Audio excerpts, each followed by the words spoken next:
Yo, what's up, guys? Welcome back to What's Up Barcelona. Spain are into the semifinals, 2-1 over Belgium, and I've got a lot to talk about with this one because this was the first time in all tournament that this Spain team looked human.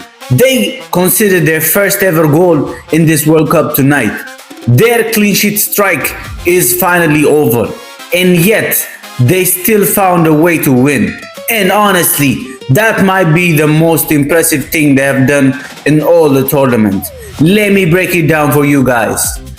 So let's talk about the big headline first, the goal. Spain came into the game having not conceded a single goal in the entire World Cup. Not one. 5 games, 5 clean sheets. They have the meanest defense in the entire tournament.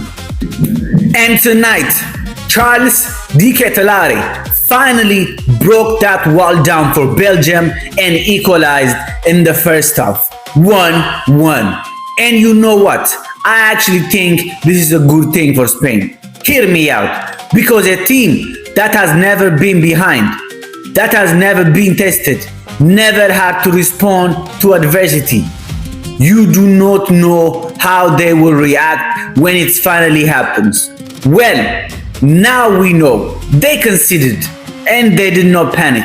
They did not fall apart. They kept knocking, kept creating, kept believing, and they found the winner. That is the mark of a proper team. Belgium threw everything they had at them, and Spain took the punch and still came out on top. Now, let's talk about how they actually won it, because it was the substitute hero again, Mikel Moreno, the guy who knocked out Portugal, the guy who sent Ronaldo flying back home. Fabian Ruiz opened the score in the first half. Then Belgium equalized and it stayed 1-1. Tense, nervy, both teams having chances right up until the 88th minute.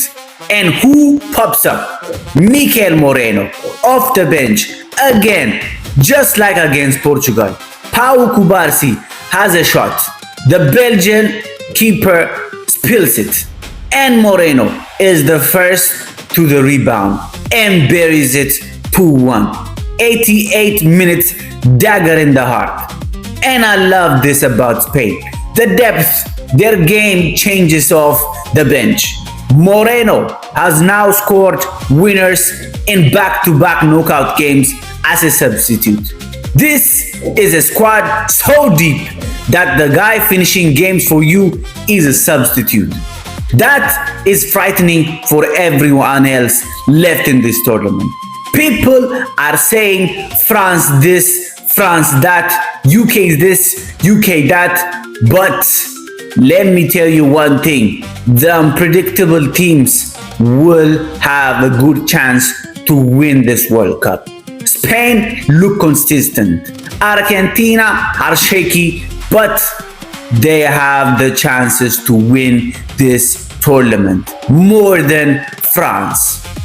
And let me give this Belgium team their respect for a second, because they deserve it. This was the end of Belgium's golden generation. Kevin De Bruyne, Romelu Lukaku, Thibaut Courtois, that group who gave everything for their country over a decade. Courtois actually went off injured in this game, and their backup keeper mistake is what led to the winner goal. That is a brutal way to go, but Belgium fought.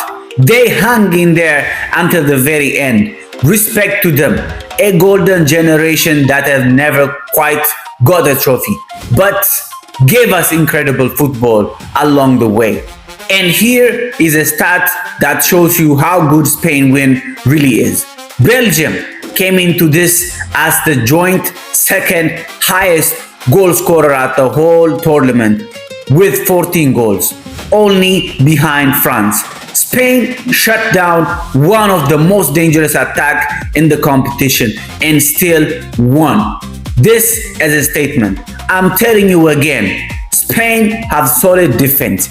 Even though they're not creating as much chances as France, they are serious contenders for this World Cup. So watch out France, watch out UK, watch out Argentina. So Spain march on, and here is what excites me as a Barcelona fan. This team has now beaten Portugal and Belgium in back-to-back knockouts, two heavyweight nations, and they have done it while barely getting out the second gear. Yamal has been relatively quiet by his ridiculous standards, and Spain are still winning. Imagine when he catches fire. That is the scariest part. Spain haven't lost in regular time in 35 matches. 35. That is a streak going on to March 2024. This is the most consistent team in the World Cup football right now. Full stop. And next up, a monster. Semifinal against France. Spain versus France. Yamal versus Mbappe and Dembele. That is a final before the final. That game is going to be absolutely massive, and I cannot wait. And you already know what I'm thinking. If Argentina came through their side and Spain came through theirs, we could get Argentina versus Spain in the final. Messi's Argentina, my Barcelona boys in disguise. Do not even get me started on how emotional that could be. Drop a comment. Can anyone stop Spain right now? And who wins that Spain versus France semi-final? Give me your honest pick. I want a debate. Like, subscribe, all of it. We are covering every single step of this World Cup, both Spain and Argentina, right here on WhatsApp Barcelona. The semi-finals are here, and it's about to get unreal. Vamos España, vamos Argentina. See you in the next one. Peace.